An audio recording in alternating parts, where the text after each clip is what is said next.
Government PU college ಒಳಗೆ ನನ್ನ ಬಗ್ಗೆ ನಾನು ಹೇಳ್ಕೊಬೇಕು ಅಂತಂದರೆ ನಾನು ಫಸ್ಟ್ ಬೇಸಿಕಲಿ ಡಿಬೇಟರ್ ಅಂದರೆ ನಾನು 5 ಸಲ ಸ್ಟೇಟ್ ಲೆವೆಲಲ್ಲಿ ಫಸ್ಟ್ ಪ್ರೈಸ್ ಗೆದ್ದಿದ್ದೀನಿ ಮತ್ತು ಡಿಸ್ಟ್ರಿಕ್ಟ್ ಲೆವೆಲಲ್ಲಿ ಒಂದು 11 ಸಲ ಫಸ್ಟ್ ಪ್ರೈಸ್ ಗೆದ್ದಿದ್ದೀನಿ.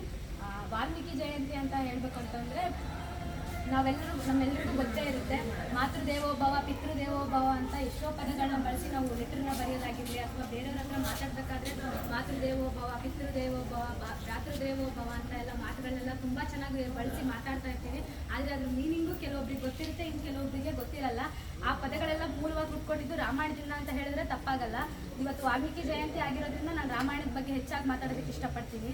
ನಮಗೆ ರಾಮಾಯಣದಲ್ಲಿ ಮುಖ್ಯವಾದ ಪಾತ್ರಗಳಂತ ಬರೋದು ದಶರಥ ರಾಮ. ಯಾಕೆಂದರೆ ಅವನು ತನ್ನ ಮಗನಿಗೋಸ್ಕರ ತನ್ನ ಮಗ ತನ್ನಿಂದ ದೂರ ಆಗಿದ್ದಕ್ಕೋಸ್ಕರ ಎಷ್ಟು ಶಪಿಸ್ತಾನೆ ಅನ್ನೋದು ಅವನಿಗೆ ಮಾತ್ರ ಗೊತ್ತಿರುತ್ತೆ. ಮತ್ತು ಪ್ರೀತಿ ಪ್ರೇಮ ಅಂತ ಬಂದಾಗ ರಾಮ ಮತ್ತು ಸೀತೆಯಲ್ಲಿದ್ದಂತಹ ಕೋಆರ್ಡಿನೇಷನ್ ಆಗಿರ್ಬೋದು, ಅದ್ರ ಬಗ್ಗೆ ಹೇಳ್ಬೋದು. ಆ ಎಲ್ಲ ಪದಗಳು ಇಂಥ ಪದಗಳು ಅಥವಾ ಜಗತ್ತಿಗೆ ಏನಾದರೂ ಒಂದನ್ನು ಇತಿಹಾಸ ಅಥವಾ ಏನಾದರೂ ಕೊಡುಗೆ ಅಂತ ಕೊಟ್ಟಿದ್ರೆ ಅದು ರಾಮಾಯಣದಿಂದ ಮಾತ್ರ ಸಾಧ್ಯ ಆಗಿರೋವಂಥದ್ದು. ಅದನ್ನು ಬಿಟ್ಟರೆ ಮಹಾಭಾರತ ಅಂತ ಹೇಳ್ಬೋದು. ಅಷ್ಟಕ್ಕೂ ರಾಮಾಯಣನ ವಾಲ್ಮೀಕಿ ಏನಕ್ಕೆ ಬರೆದ್ರು ಅಂತ ಹೇಳಿದ್ರೆ, ವಾಲ್ಮೀಕಿ ಮೊಟ್ಟ ಮೊದಲಿಂದಾಗಿ ನಮ್ಮ ಥರ ಅಂದರೆ ಅವರಿಗೆ ಯಾವುದೇ ನಾಲೆಡ್ಜ್ ಇರೋದಿಲ್ಲ, ಏನೂ ಇರೋದಿಲ್ಲ. ಆದ್ರೂ ಸಹ ಅವರು ವಾಲ್ಮೀಕಿ ಅಂತ ನಾವು ಅವ್ರನ್ನ ಕರೆಯೋದಕ್ಕೆ ಏನು ಕಾರಣಪ್ಪ ಅಂತಂದರೆ ಅವರು ಒಬ್ಬ ಡಕಾಯಿಕ ಅಂತ ಹೇಳ್ಬೋದು. ಅಂದರೆ ಈಗ ಒಂದು ಕಾಡಲ್ಲಿ ಅವರು ತಮ್ಮ ಸಂಸಾರವನ್ನು ಪೋಷಣೆ ಮಾಡೋದಕ್ಕೋಸ್ಕರ ಕಾಡಲ್ಲಿ ಒಬ್ಬ ಡಕಾಯಿಕ ಆಗಿ ಕೆಲಸ ಮಾಡ್ತಾ ಇರ್ತಾರೆ. ಅಂದರೆ ಹೋಗಿ ಬರ್ತಕ್ಕಂಥ ಕಾಡಿನ ಜನರ ಹತ್ರ ಎಲ್ಲ ಹೊಡೆದ್ಬಿಟ್ಟು ಅವ್ರ ಹತ್ರ ಇರೋ ದುಡ್ಡು ಹಣ ಎಲ್ಲ ತೊಗೊಂಡು ಹೋಗ್ಬಿಟ್ಟು ಅವರ ಸಂಸಾರವನ್ನು ಪೋಷಣೆ ಮಾಡ್ತಕ್ಕಂಥ ಕೆಲಸವನ್ನು ಮಾಡ್ತಿರ್ತಾರೆ. ಒಂದು ದಿನ ಹೀಗೆ ಬರಬೇಕಾದ್ರೆ ನಾರದ ಮುನಿಗಳ ಪರಿಚಯ ಅವರಿಗಾಗುತ್ತೆ. ನಾರದ ಮುನಿಗಳು ಹೇಳ್ತಾರೆ, ನೀನು ಯಾಕೆ ಈ ಥರ ಎಲ್ಲ ಮಾಡ್ತಾ ಇದೀಯಾ ಅಂತ. ಜಗತ್ತು ಎಷ್ಟು ವಿಚಿತ್ರ ನೋಡ್ರಿ, ನಮ್ಮ ಹೊಟ್ಟೆಪಾಡಿಗೋಸ್ಕರ ನಾವು ಏನು ಮಾಡ್ಕೊಳ್ಳೋದಕ್ಕೂ ಬಿಡಲ್ಲ ಅಂತ ವಾಲ್ಮೀಕಿ ಅವ್ರಿಗೆ ಬೈತಾರಂತೆ. ಅವಾಗ ಒಂದು ಮಾತು ಹೇಳ್ತಾರೆ, ನಿನಗೆ ಯಾವುದಾದ್ರೂ ಪದ ಕಷ್ಟ ಅಂತ ಅನ್ಸುತ್ತಾ ನಿನಗೆ ಅಂತ ಕೇಳ್ತಾರಂತೆ. ಅದಕ್ಕೆ ಅವರು ಇಲ್ಲ, ನನಗೆ ಯಾವ ಪದ ಕಷ್ಟ ಅನ್ಸಲ್ಲ, ಹಂಗಿದ್ರೆ ಒಂದ್ಸಲ ಮರ ಅಂತ ಹೇಳ್ಬಿಡು ಅಂತ ಕೇಳ್ತಾರಂತೆ. ಅವರು ಹೇಳ್ತೀನಲ್ಲ ಮರ ಅಂತ, ಅದನ್ನ ಸ್ವಲ್ಪ ಫಾಸ್ಟಾಗಿ ಹೇಳ್ಕೊಂತ ಹೋಗು ಅಂತ ಹೇಳ್ತಾರಂತೆ. ಮರ ಮರ ಮರ ಮರ ಮರ ಮರ ಮರ ಅಂತ ಜೋರಾಗಿ ಅವರು ಪಠಿಸಲಿಕ್ಕೆ ಸ್ಟಾರ್ಟ್ ಮಾಡ್ತಾರಂತೆ. ಇದು ನನ್ನ ಮಾತನ್ನ ಒಂದು ಸ್ವಲ್ಪ ಕೇಳ್ತೀಯಾ ಅಂತ ಹೇಳ್ತಾರಂತೆ. ಹೇಳು ಅಂತ ಹೇಳಿದ್ದಕ್ಕೆ ಈ ಮರ ಮರ ಮರ ಅಂತ ಪದನ ನೀನು ಮಂತ್ರಮುಗ್ಧನಾಗಿ ಹೇಳ್ತಾ ಹೋಗ್ಬೇಕಲ್ಲ ಅಂತ ಹೇಳ್ತಾರಂತೆ.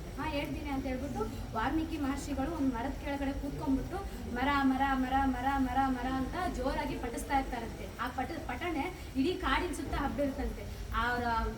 ಅವರಲ್ಲಿದ್ದಂತಹ ಪ್ರಾರ್ಥನಾ ಶಕ್ತಿಗೆ ಅವರ ಸುತ್ತ ಅಂದರೆ ಮರ ಮರ ಅಂತ ಯಾವ ಥರ ಹೇಳ್ತಾ ಇರ್ತಾರೋ ಅದೇ ಕಾಲದಲ್ಲಿ ಅಂದರೆ ತ್ರೇತಾಯುಗದಲ್ಲಿ ಶ್ರೀ ರಾಮಾಯಣ ಸ್ಟಾರ್ಟ್ ಆಗಿರುತ್ತೆ. ರಾಮಾಯಣ ಅಂದರೆ ರಾಮನ ಶ್ರೀ ವಿಷ್ಣುವಿನ ದಶಾವತಾರಗಳಲ್ಲಿ ಒಂದಾದಂತಹ ರಾಮನ ಅವತಾರದ ಬಗ್ಗೆ ಆವಾಗ ನಡೀತಾ ಇರುತ್ತೆ.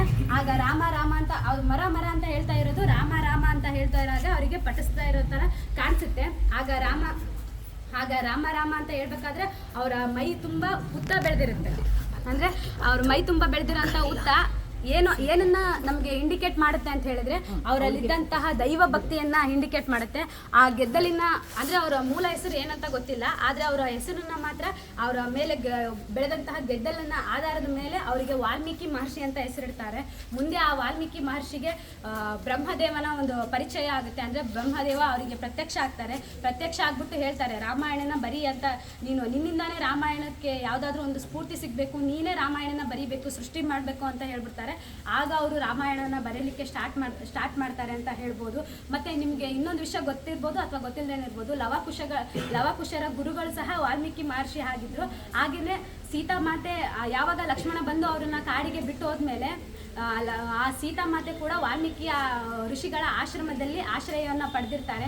ಮತ್ತು ವಾಲ್ಮೀಕಿ ಬಗ್ಗೆ ಇನ್ನೂ ಒಂದು ಹೇಳ್ಬೇಕಂದ್ರೆ ನಮ್ಮ ಗರ್ವ ಅಂತಲೇ ಹೇಳ್ಬೋದು. ಭಾರತೀಯರ ಪವಿತ್ರ ಗ್ರಂಥ ಅಂತ ಹೇಳಿದ್ರೇ ಭಗವದ್ಗೀತೆ ಅಂತ ಹೇಳ್ಬೋದು ಹಿಂದೂಗಳದ್ದು.